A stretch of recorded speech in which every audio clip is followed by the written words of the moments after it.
بسم اللہ الرحمن الرحیم۔ حدیث کا جو رسالہ ہے الاربعین فی خواص الکتاب المبین، اس کا دوسرا سبق محترم حضرات مقدمہ چل رہا تھا۔ آج حضرت مؤلف صاحب کہتے ہیں کہ وقد رویت هذه الاحادیث، کہ میں نے روایت کی ہے یہ حدیث ہے۔ وقد رویت، میں نے روایت کی ہے، نقل کی ہے، لائی ہے، ذکر کی ہے هذه الاحادیث، یہ حدیثیں عن جملۃ من الشیوخ، شیوخ میں سے کچھ حضرات سے۔ جملہ کا معنی ہے کچھ، جسے آپ اردو میں بولتے من جملہ، ان میں سے یہ بھی ہیں۔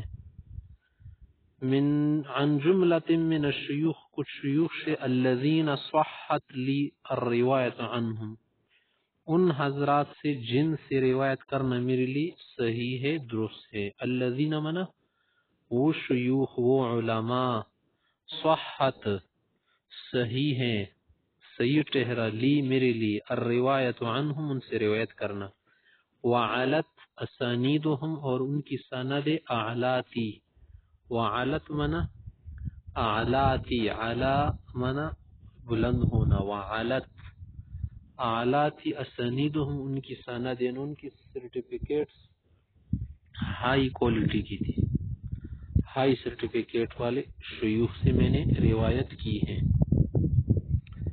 آگے کیا کہتے ہیں دیکھیں، کہہ رہے کہ وَكُلُّ هذه الاحادیث، یہ سب احادیث، التي فی الکتاب جو کتاب میں ہیں، ہی مما تحریت صحتہ، یہ وہ ہے جن کا میں نے سوچا ہے، تحری کی ہے اس کی صحت کا، ہے یا یہ حدیث ہے، وہ حدیث ہے، مانا وہ بھی بول سکتے، یہ بھی بول سکتے، مما ان حدیث میں سے ہیں، تحریت صحتہ جن کی صحت کا میں نے سوچا ہے، تحری کی ہے، ڈھونڈا ہے، ان کی صحت کا میں نے پورا اندازہ لگایا ہے، معتمدن طریقۃ اہل الحدیث الاوائل فی التصحیح والتضعیف، اعتماد کرتی ہوئے، معتمدن اعتماد کرتی ہوئے، بھروسہ کرتی ہوئے، طریقۃ اہل الحدیث اہل حدیث کے طریقے کا اعتماد کرتے ہوئے، یعنی جن روایات کو، جن حدیث کو میں نے یہاں پر ذکر کیا ہے، ایسا نہیں ہے کہ بس میں نے اپنے طریقے سے لایا یا بغیر کسی اصول کے، نہیں، پہلے جو علماء حدیث گزرے ہیں، جو علماء حدیث ائمہ شیوخ گزرے ہیں، ان کی طریقے کا بھروسہ کرتے ہوئے، ان کی طریقے پر میں نے ان احادیث کی صحت کا سوچ کے ادھر اس کتاب میں ذکر کیا ہے، ذکر کی ہے۔ اہل الحدیث منا علماء حدیث، وہ حضرات جو حدیث سے زیادہ تعلق رکھتے تھے، حدیث کو زیادہ سمجھتے تھے، ان کو کہتے اہل الحدیث۔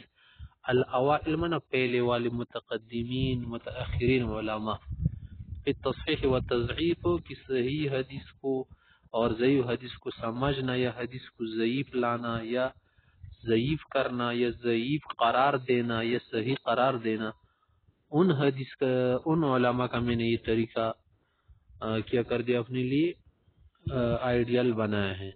وَتَرَكْتُ التَّطْوِيل، اور میں نے تطویل کو چھوڑا ہے۔ تطویل مانا کسی بات کو زیادہ بولنا، زیادہ اس کے متعلق بات کرنا، اس کو کہتے تطویل۔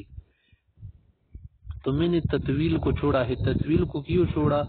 کیونکہ جب بات لمبی ہو جائے گی نا، تو ابتدا والا جو آدمی ہوگا یا پڑھنے والا، وہ نہیں سمجھ پائے گا زیادہ، کیونکہ وہ تو زیادہ معلومات نہیں رکھتا نا، اس لیے اس کے لیے مختصراً جو ہے آپ نے بات کرنی ہے۔ ایک ہوتا ہے اختصار، اختصار مانا مختصر کوئی بات بیان کرنا، اور ایک تطویل، تطویل مانا زیادہ لمبا کرنا، زیادہ ایکسپلینیشن کرنا کسی بات کی۔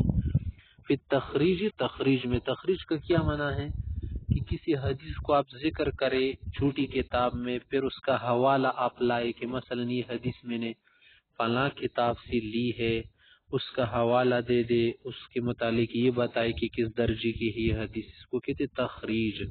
تخریج معنی نکالنا۔